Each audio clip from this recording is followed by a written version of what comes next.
Salut à tous. Salut à tous. Eh bien, bonjour à tous les petits gobelins, les petits galopins de la communauté qui me soutient déjà, et bonjour à tous les nouveaux qui ne me connaissent pas encore. Aujourd'hui, on va parler de mon nouveau jeu, Lakeside Crimes.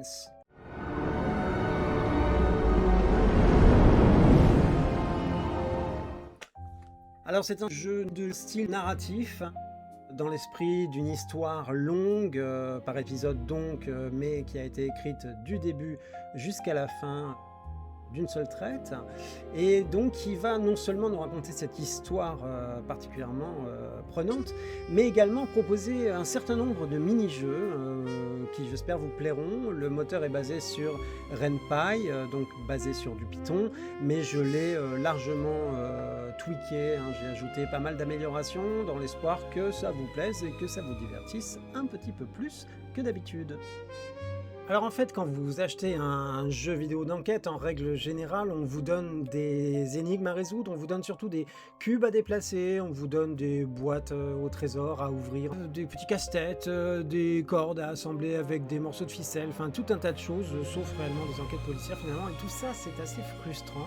Donc en fait l'idée c'était de créer un vrai jeu vidéo d'enquête qui mette à contribution votre intelligence, votre sens de la déduction, en recueillant des indices sur les scènes de crime, en confrontant des témoignages de témoins qui peuvent éventuellement vous mentir, et en faisant appel à son flair de manière générale. Donc l'idée c'est d'éviter en fait ces jeux d'enquête où on se contente d'appuyer sur le bouton suivant. Dans la grande tradition des films noirs des années 40 et 50, nous nous trouvons dans une grande métropole complètement pourrie depuis les bas-fonds jusqu'aux plus hautes sphères politiques. Et cette ville se situe au bord d'un grand lac. Et évidemment, elle s'appelle Lakeside et elle peut faire fortement penser au Chicago de la période de la Prohibition. Alors nous allons d'abord suivre un personnage qui s'appelle Lockridge. Donc c'est un détective privé hard-boiled, hein, dans la grande tradition du film noir. Il n'a pas toujours fait les bons choix dans sa vie. C'est quelqu'un qui est un ancien policier, qui a appris à fréquenter tous les milieux interlopes de la ville, hein, du plus bas niveau, des bas-fonds, jusqu'aux hautes sphères politiques où la corruption ne déçoit jamais, n'est-ce pas ? Et donc en fait, il connaît un peu tout le monde le connaît, il a parfois travaillé pour les mauvais commanditaires, mais dans tous les cas, son côté justicier malgré lui pose quelques problèmes. Il est régulièrement poursuivi et par la police et par la mafia, donc dans tous les cas, il va devoir s'en sortir seul. Alors l'autre personnage s'appelle Cornelia, c'est une faussaire de profession, ce qui va lui permettre beaucoup de choses dans ce contexte. Alors bien que son style de vie soit un peu borderline et qu'on puisse la considérer au départ comme une criminelle, Lockridge va lui demander de travailler ensemble, et donc en fait on va se rendre compte que c'est une femme plutôt romantique, qui essaye d'être bienveillante, notamment avec les plus fragiles, et qui est assez facétieuse, qui a aussi un grand esprit de déduction, donc un personnage plutôt intéressant elle aussi. Vous découvrirez toute une foule d'autres personnages qui j'espère vous plairont, vous paraîtront tout aussi intéressants, attrayants, mémorables. Peut-être que vous adorerez les détester ou peut-être que vous les adorerez tout court. Parmi lesquels par exemple vous allez avoir Tensor, un cambrioleur magnifique, donc très romanesque, hein, dans la grande tradition des cambrioleurs romanesques, et duquel peut-être Cornelia va s'éprendre. Donc ça dépendra des choix que vous ferez. C'est régulièrement des choix vous seront proposés, des dilemmes moraux évidemment, et ce sera à vous de faire les choix qui conviennent, qui vous paraissent réalistes, qui vous paraissent intéressants ou correspondant le mieux au personnage. Tout ça sera conservé d'un épisode à l'autre, bien évidemment. Alors les présentations étant faites, je vous propose de nous immerger un petit peu dans le jeu, en voyant à quoi ça ressemble, en y jouant ensemble, et voilà. Et bien donc, nous allons maintenant jouer. Nous sommes sur une nouvelle partie. Voilà. Donc, on commence dans l'atelier de Cornelia, et là vous pouvez voir que immédiatement à ma droite, j'ai un ordinateur sur lequel je peux me connecter si j'ai envie.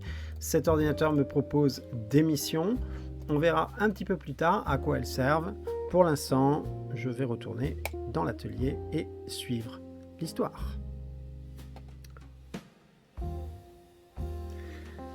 Cornelia Valen travaillait sur les faux comme d'autres travaillent sur les aveux, avec patience, cruauté et goût du détail. L'atelier sentait le vernis, la poussière ancienne et la fatigue tenue en laisse. Sous sa lampe, un pistolet de collection reposait en pièces détachées, entouré de croquis et de pigments. La vérité est rarement convaincante du premier coup. Le faux, lui, a l'élégance de vouloir plaire. On frappa à la porte.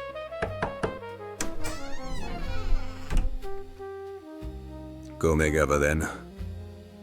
Vous savez pourquoi je suis là? Pour me demander de sauver une institution qui préfère faire voir en télé. Vous offrir une chance. L'inspecteur Driscoll Lockridge avait le visage d'un homme auquel on avait refusé le droit de faillir. Une chance de quoi? De vous disculper de certaines accusations. De quoi m'accuse-t-on? D'avoir dépouillé des réfugiés, des orphelins. De les avoir soulagés de seuls biens qui pouvaient financer leur survie. Et vous savez parfaitement que ces preuves sont fabriquées. Je sais qu'il y a dans cette ville quelqu'un de plus dangereux que vous. Quelqu'un qui n'arrivait pas à faire tomber. C'est bien ça, non? C'est totalement ça. Alexandre Tensor. Le nom s'inscrivit dans l'air avec une précision désagréable. Alors là, on a le choix, on peut accepter d'aider Lockridge ou on peut le provoquer avant d'accepter. Il est bien évident que ces choix ont des répercussions, c'est-à-dire que votre affinité avec Lockridge va s'en trouver directement impactée. Donc là, on va essayer d'être gentil avec lui. Très bien, je veux voir cet homme. Vous avez maintenant accès à la salle d'interrogatoire. J'ai donc un nouveau lieu qui vient de s'ouvrir sur ma carte. Vous avez maintenant accès au bureau de Lockridge. J'ai donc 2 nouveaux lieux ouverts sur ma carte. Et je vais pouvoir maintenant consulter la carte. Me voilà sur la carte. Et mon petit personnage, comme vous pouvez le voir, peut se déplacer à différents endroits. Donc on voit qu'il y a ici le commissariat. J'ai aussi la possibilité d'aller dans une autre partie de la ville où se trouve le bureau de Lockridge. Mais pour l'instant, nous allons continuer l'histoire. Et donc, on m'attend au commissariat, c'est donc là que je vais. La salle d'interrogatoire était volontairement banale. Une table, 4 chaises, une lumière plate, tout y respirait le fonctionnel. Tensor y paraissait pourtant reçu en invité. Vous n'êtes pas policière. Vous n'êtes pas innocent. Vous n'êtes pas ici pour me menotter. Vous n'êtes pas ici pour coopérer. Le regard s'accrocha avec une violence presque animale. Quelque chose dans leur manière mutuelle d'occuper l'espace se reconnut. Lockridge vous a envoyé me flairer. Vous flattez sur la tunneur de débutante. Vous n'avez rien d'une débutante. Et vous avez déjà trop parlé pour quelqu'un d'innocent. Tensor sourit, un sourire précis, presque chirurgical. Il vous a raconté que je suis un monstre. Il m'a dit que vous êtes coupable. C'est plus commode. Vous êtes venu vérifier si le coupable a le physique de l'emploi. Alors là, j'ai la possibilité de rester froid et analytique, de le déstabiliser frontalement, ou de laisser paraître un trouble involontaire. Donc là encore, on a la possibilité en fait de travailler son affinité avec Tensor. Pour l'instant, c'est indépendant de Lockridge, mais on va voir que dans un certain temps, évidemment, il va falloir choisir entre l'un et l'autre. Eh bien, non, je vais accepter d'avoir l'air un petit peu troublé. Je suis venu voir pourquoi tout le monde vous considère comme une exception. Et Je commence à comprendre le risque. Il entreprit alors de raconter sa vérité. Sa version des faits renversait entièrement le monde. Lockridge devenait dans ce récit un poursuivant maladif, obsessionnel. Les témoins des marionnettes, les preuves des constructions commodes. Cornelia ne fut pas dupe une seconde de son histoire. Pourtant, au fond d'elle, elle sentit qu'elle voulait y croire. dites-moi quelque chose, Cornelia. Je ne vous ai pas donné mon prénom. Vous avez donné le reste. Elle eut une envie subite de lui arracher ce calme du visage. Elle avait aussi envie que cette discussion ne prenne jamais fin. Alors? Vous me demandez un verdict ou une confirmation de vos obsessions? Je vous demande si vous pensez qu'il est coupable. Je pense que vous tenez absolument à ce qu'il le soit. Le visage de Lockridge se referma légèrement. Donc là, on voit qu'effectivement, on commence à devoir choisir entre les deux. Je vais pas faire de choix. Hop. Je pense qu'aucun de vous deux n'est totalement immaculé. Je peux très bien vivre avec ça. En revanche, pas avec son impunité. Vous avez maintenant accès aux archives. J'ai donc un nouveau lieu qui vient de s'ouvrir sur la carte. On voit à ma droite ici que l'heure avance. Ici, on a des jours de la semaine en dessous. Ici, donc lundi, mardi, mercredi, etc. Là, il est 6h40. Et donc, en fonction de ce que je fais, eh bien évidemment, je dépense du temps. Donc si par exemple je vais aux archives et que j'entre dans les archives, je vais dépenser du temps. J'en profite pour vous montrer qu'ici on a les affinités pour l'instant avec Lockridge et Tensor. On a aussi les heures d'enquête qu'on a dépensées jusqu'à présent et puis évidemment l'argent dont on dispose, puisqu'on va voir qu'avec cet argent on va pouvoir par exemple acheter un certain nombre de choses, y compris des services policiers comme des autopsies ou des choses comme ça, où un juge pourra vous accorder par exemple un mandat de perquisition, ce genre de choses. Tout ça n'est pas gratuit et même le commissaire de police local a un budget à gérer, donc forcément tout cela implique de gérer assez finement votre propre argent. Donc par habitude plus que par devoir, Cornelia passa par les archives. Elle fouillait les dossiers comme d'autres sondent des cicatrices. Elle avait déjà entendu parler de ce Tensor bien des mois plus tôt. Un nom prononcé par une connaissance commune, une femme disparue depuis. Elle parvint à mettre un nom sur le souvenir, Christine Hale. Statut cas clos, unité résiduelle nulle, pronostic terminal, à court terme. Un agent double anonyme qui officiait alors comme passeur de clandestins et receleur d'objets de collection. La photographie représentait une femme maigre, calme, presque translucide. Rien dans son expression ne cherchait à plaire, convaincre ou se défendre. Qu'est-ce qu'on a essayé de tirer de vous? Là, j'ai la possibilité donc de faire une copie du dossier, de laisser le dossier mais de mémoriser la fiche, ou tout simplement de ne pas toucher au dossier. Donc on va le laisser comme ça, on va faire confiance à notre propre mémoire et on va repartir. Que faire maintenant? Consulter la carte. Voilà, donc on peut retourner à différents endroits. Donc si par exemple je vais au commissariat, en fait il va se dérouler une autre scène que tout à l'heure, c'est pas la même. La nuit suivante, tout bascula avec une simplicité insultante. Cornelia avait cru devoir confronter Tensor une seconde fois. Une fois de trop, il l'attendait, certain qu'elle reviendrait. Il avait préparé son coup. Une porte laissait entrebâiller un seul instant de trop. Un badge posé au mauvais endroit. Une pincée de confiance mal dosée. Un revolver subtilisé. Tensor n'avait eu besoin de presque rien. Il lui avait suffi d'une simple fissure dans le mur de la forteresse. Cornelia comprit en courant qu'elle avait été utilisée. Pas comme une complice, mais comme une faille. Écartez-vous! Lockridge avait dressé son arme. Il avait visé Tensor. Une femme sortait d'un bureau au même moment. Des pas précipités. Un choc. Un cri. Puis un coup de feu.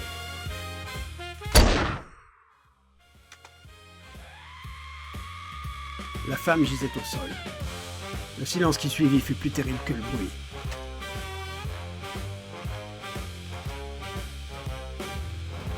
C'était ma femme! Lockridge leva les yeux vers Cornelia. Ce ne fut pas une explosion, ce fut pire. Une décision.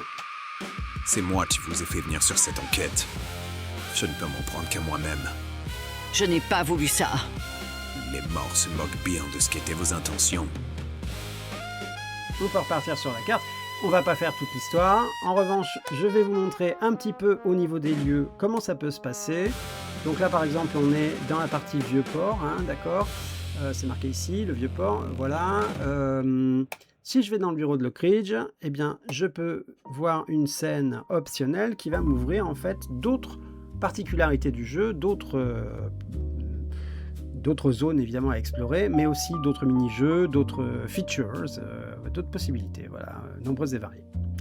Qu'est-ce que c'est que cet endroit sordide? Je sens que je ne vais pas faire de fusel aux hôtels tout dit. Alors c'est là, la soi-disant agence. C'est dans ce trou que vous passez vos journées? Et vos nuits aussi, j'imagine. Est-ce que je me trompe? Ne soyez pas dur, je suis déjà à terre. Vous avez raison, je suis grossière. Mais je me soigne. Enfin, Tenez, voici une carte de la vieux loup, je vous ai inscrit le nom des contacts. Le cercle de jeu de Miss Weiss, le cabinet Lazarby et le Old Sailor's Van. Cela vous ouvrira quelques portes. Vous pouvez aller les voir à ma part, mais sachez qu'ils ne m'aiment pas. Vous avez maintenant accès au cercle de jeu clandestin de Miss Weiss. Vous avez maintenant accès au cabinet d'avocat. Vous avez maintenant accès au bar Old Sailor's Van. Et on peut voir effectivement que tous ces lieux sont maintenant ouverts. D'accord? Donc là, ça commence à être un petit peu plus généreux en termes de possibilités. Je vais vous montrer quand même un petit peu comment ça se passe quand on arrive à un certain moment du jeu où il commence à y avoir un certain nombre de lieux qui sont ouverts. Voilà, donc là par exemple, on a effectivement pas mal de lieux, ici, là, là, etc. Donc vous voyez que c'est assez riche. Maintenant, je vous propose d'aller voir un petit peu les mini-jeux. Donc en fait, on a un mini-jeu par exemple qui s'appelle Everyday PI Missions, donc les missions quotidiennes du détective privé, donc pour gagner un peu d'argent, pour redorer votre blason entre deux moments un peu compliqués de l'histoire. Vous pourrez faire des missions secondaires. Alors ces missions secondaires, elles se présentent sous la forme d'un jeu de cartes. Donc en fait, vous avez des cartes vertes, des cartes bleues et des cartes rouges, donc un système de Shifumi. Vous pouvez voir dans le coin en haut à gauche, les cartes rouges sont battues par les cartes vertes par les cartes bleues et les cartes bleues par les cartes rouges. Donc attention à la couleur des cartes que vous allez mettre. Évidemment, vous avez un nombre de cartes vertes qui va être de plus en plus limité dans le temps. Il va falloir les utiliser de façon très judicieuse, parce qu'une fois que vous les avez dépensées, si vous n'en avez plus, vous avez perdu. Et donc, en fait, le but, c'est d'isoler la carte rouge, de produire une carte verte au moment où l'adversaire va jouer sa carte rouge pour pouvoir le coincer. Donc, ce principe de Shifumi, il est très simple, on le connaît tous, sauf que là derrière, chaque carte correspond à une activité de détective privé. Et de la même manière, la personne, puisque la plupart du temps, ce sont des filatures, donc la personne qui est suivie, elle va pouvoir répondre en jouant des cartes qui sont elles aussi des actions. Donc voilà, ça crée des petites histoires en fait qu'on va pouvoir suivre en fait et qui vont, si vous les jouez bien, vous rapporter des sous et si vous les jouez mal, vous en faire perdre et vous faire perdre du temps aussi, ce qui est important dans un cadre où effectivement le temps est compté. Vous allez avoir évidemment aussi un mini-jeu pour trouver des indices sur les lieux de crime. Donc là, en gros, il va vous falloir trouver des objets sur le lieu du crime qui vont, si vous les utilisez, vous permettre de revoir la scène d'une autre manière. Donc on a un certain nombre de scènes de crime différentes, évidemment, qui ont chacune leur propre ambiance. Et c'est un jeu de stratégie, c'est un mini-jeu de stratégie, bon, vous le découvrirez. Ensuite, on va avoir toute une histoire de gestion du temps, c'est-à-dire que donc vous allez pouvoir gérer votre agenda avec un agenda donc dynamique qui permet en fait de placer des rendez-vous en fait à différents moments de la journée ou de la semaine. Ces rendez-vous, ils pourront être annulés, ils pourront s'allonger hors de toute proportion. Et en fait, si vous avez du temps libre dans votre agenda qui précède le rendez-vous que vous avez pris, eh bien ce rendez-vous va avoir un bonus en fait de temps de préparation. Donc plus vous laissez de temps libre avant, et plus vous avez un temps de préparation. Sauf que, évidemment, plus le temps va avancer, et plus vous aurez des choses à mettre à droite ou à gauche, et ça va être plus compliqué de vous préparer. Alors pas de panique, si vous ratez une mission, ce n'est pas disqualifiant. En général, ça vous ouvre d'autres possibilités, ça crée une autre histoire. Pas forcément la peine de recommencer nerveusement jusqu'à ce que vous y arriviez. Vous pouvez vous laisser porter par l'histoire, essayez simplement de la jouer à votre façon pour découvrir une histoire qui finalement vous ressemble et vous permet de vous identifier au personnage.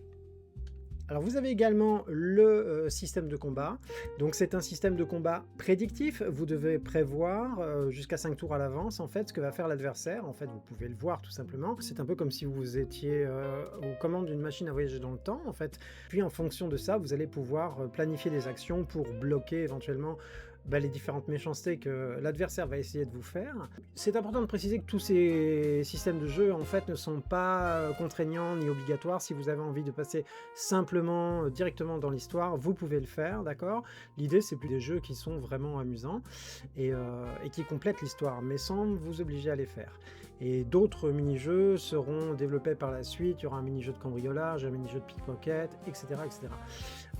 Mini-jeu d'autopsie également qui est en cours d'élaboration.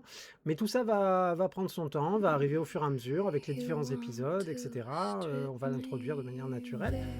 Et bien voilà, j'espère que tout cela vous aura donné envie d'y jouer. Donc le jeu est actuellement disponible sur itch.io et sur mon site web.